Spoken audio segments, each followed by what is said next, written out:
আসুন জেনে নেই ভয়ঙ্কর 4টি হাদিস। প্রথম হাদিস, রাসূল সাল্লাল্লাহু আলাইহি ওয়াসাল্লাম বলেছেন, যে ব্যক্তি অন্যের গুনাহ নিয়ে ঠাট্টা দেয়, আল্লাহ তাকে সেই গুনাহ না করা পর্যন্ত মৃত্যু দেবে না।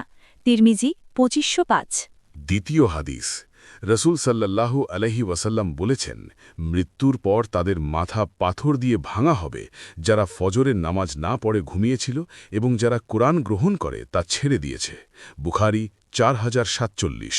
তৃতীয় হাদিস, আল্লাহ তাআলা বলেছেন, তুমি সেই দিনকে ভয় করো যেদিন তোমার মুখে তালা লাগিয়ে দেয়া হবে, আর তোমার হাত ও তোমার কর্ম তোমার বিরুদ্ধে সাক্ষ্য দেবে।